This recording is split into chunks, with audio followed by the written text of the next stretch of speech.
ഒരു train, unreserved compartment, നിൽക്കാൻ പോലും ഇടമില്ലാത്ത തിരക്ക്. ആ തിരക്കിനിടയിൽ സീറ്റ് കിട്ടിയ ഒരാൾ ഒന്നുകിൽ ഭാഗ്യം കൊണ്ടായിരിക്കാം, അല്ലെങ്കിൽ സീറ്റിനായുള്ള യുദ്ധത്തിൽ ജയിച്ചതാവും.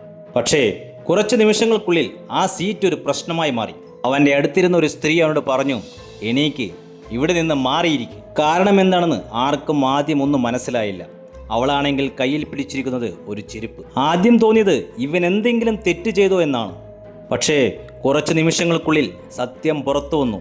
പ്രശ്നം അവൻ്റെ പെരുമാറ്റമല്ല, പ്രശ്നം അവൻ്റെ ജന്മം. നിനക്കെന്ത് ധൈര്യം ഒരു ബ്രാഹ്മണൻ്റെ അടുത്തിരിക്കാൻ? എൻ്റെ മകൻ എഞ്ചിനീയറാണ്, എൻ്റെ ഭർത്താവ് ഒരു സൂപ്പർവൈസറാണ്.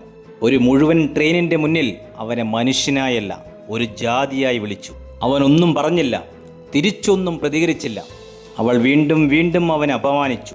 അവിടെ നിന്നിരുന്ന എല്ലാവരും അത് കേട്ടു. പിന്നെ ഒരു നിമിഷം പടക്കം പൊട്ടുന്ന പോലെ ഒരു ശബ്ദം, ഒരു അടിയായിരുന്നു അത്. ഒരു സ്ത്രീയെ അടിച്ചതിനെ ന്യായീകരിക്കാൻ ആരും പറയില്ല. പക്ഷേ ആ നിമിഷത്തിൽ പലർക്കും തോന്നിയത് മറ്റൊന്നായിരുന്നു. അതൊരു അടിയല്ല, ഒരു പ്രതിഷേധമാണ്. നൂറ്റാണ്ടുകളായി ഒരു മനുഷ്യൻ്റെ ആത്മാഭിമാനത്തെ ചവിട്ടിക്കളഞ്ഞ സിസ്റ്റത്തിനുള്ള മറുപടി. ഇന്ത്യയിൽ നിയമങ്ങൾ പറയുന്നു എല്ലാവരും സമമാണ്. പക്ഷേ ചിലപ്പോൾ ജീവിതം മറ്റൊരു കഥയാണ് പറയുന്നത്.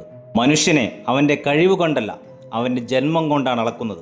ചരിത്രം നമ്മളെ പഠിപ്പിക്കുന്നത് ഒരു കാര്യമാണ്: വിപ്ലവങ്ങൾ വലിയ പ്രസംഗങ്ങളിൽ നിന്നല്ല തുടങ്ങുന്നത്, ഒരു ചെറിയ നിമിഷത്തിൽ നിന്നാണ്. ഒരു പ്രതിഷേധം, ഒരടിയേറ്റ ആത്മാഭിമാനം. ഒരിക്കൽ ആ ചെറിയ നിമിഷങ്ങൾ ചരിത്രം മാറ്റും. ഒരുപക്ഷെ ആ ട്രെയിനിൽ നടന്ന സംഭവം ലോകം മാറ്റില്ല, പക്ഷേ ഒരു ചിന്തയെ തുടങ്ങും. ഒരു ചോദ്യം: മനുഷ്യൻ മനുഷ്യനേക്കാൾ ഉയർന്നവനാകുന്നത് എപ്പോൾ? അത് സംഭവിക്കുന്ന ദിവസം ജാതികളും മതങ്ങളും ഇടിഞ്ഞു വീഴും. അപ്പോൾ മനുഷ്യൻ മനുഷ്യനെ സ്നേഹിക്കുന്ന കാലം വരും.